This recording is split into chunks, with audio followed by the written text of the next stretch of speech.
Secangkir hikmah dari lereng Garut. Perjalanan memanen kopi bersama Ustadz Enjang di Kampung Kubang. Udara pagi di Kampung Kubang, sebuah dusun kecil di Desa Pangerenan, Kecamatan Limbangan, Garut, terasa segar dan menenangkan. Kabut tipis masih menyelimuti perbukitan, sementara suara burung-burung bersahutan dengan kopi. Kayak itu. Nges ngangek, nges heubeul aing itu. Era naik gunung. Kok ayam yang memecah keheningan pagi. Di tempat sederhana inilah kami memulai perjalanan yang bukan hanya tentang panen kopi, tapi juga tentang meresapi makna hidup, kerja, dan iman bersama sosok yang begitu bersahaja, yaitu Ustadz Enjang. Ustadz Enjang bukanlah ustadz yang kita temui di balik podium megah atau layar televisi. Ia adalah sosok ulama kampung yang sehari-hari mengajarkan anak-anak mengaji di musola kecil.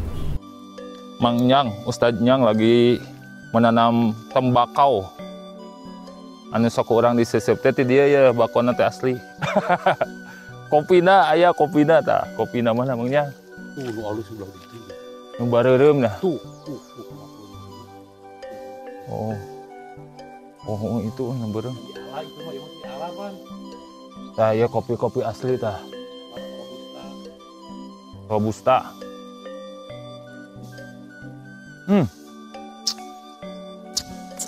Tidak alay mah tumpal itu macam dalam. Wah, kopi asli tuh. Iya kopi asli tuh. Tinggal dipoe. Menyambung hidup dari bertani dan menjaga kearifan lokal yang diwariskan turun-temurun. Oke. Salah satu kegiatan yang unik adalah bertani kopi di lereng perbukitan Kampung Kubang. Disinilah dakwah dan alam menyatu dalam harmoni.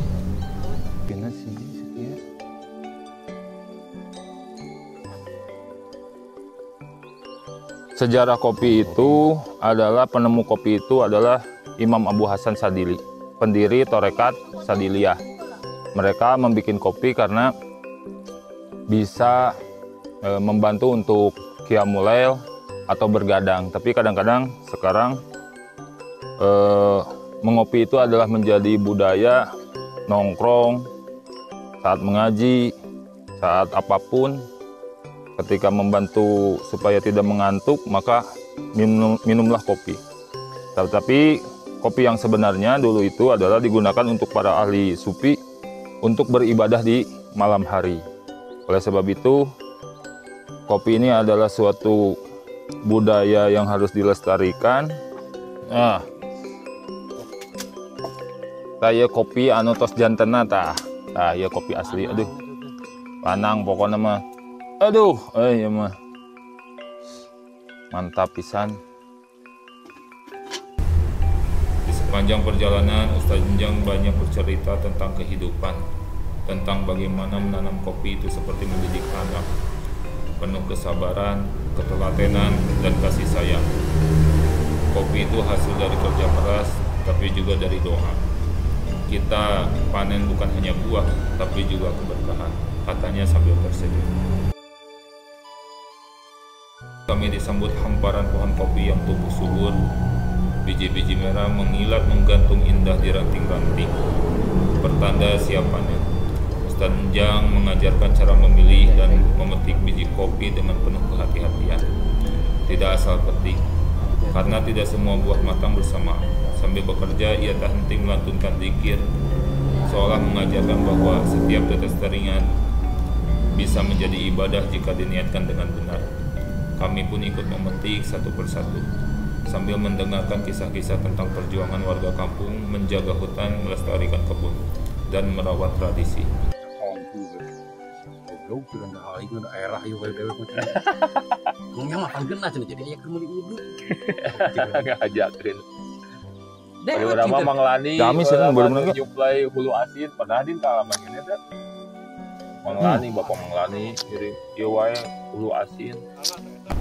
Ada rasa haru ketika beliau menceritakan bagaimana kopi menjadi sumber kehidupan warga, tapi juga alat mengajarkan ketekunan dan syukur pada anak-anak muda. Menjelang siang, kopi ini bukan soal rasa, ujar beliau sambil menatap secangkir, tapi soal proses tentang bagaimana kita bersama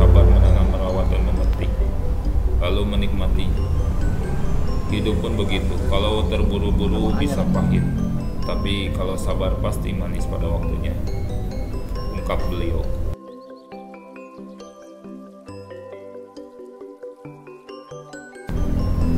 Perjalanan ini bukan hanya tentang memanen kopi. Ini adalah perjalanan menyelami kebijaksanaan yang tumbuh di antara pohon-pohon kopi. Tentang kerja yang disertai doa dan iman yang mengakar dalam tanah kehidupan. Bersama Ustadz Enjang di Kampung Kubang, kami belajar bahwa secangkir kopi bukan sekadar minuman, tetapi cermin dari proses panjang yang penuh kesabaran, keikhlasan, dan keberkahan.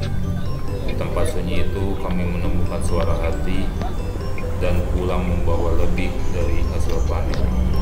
Kami pulang membawa pelajaran tentang hidup yang diseduh dengan syukur.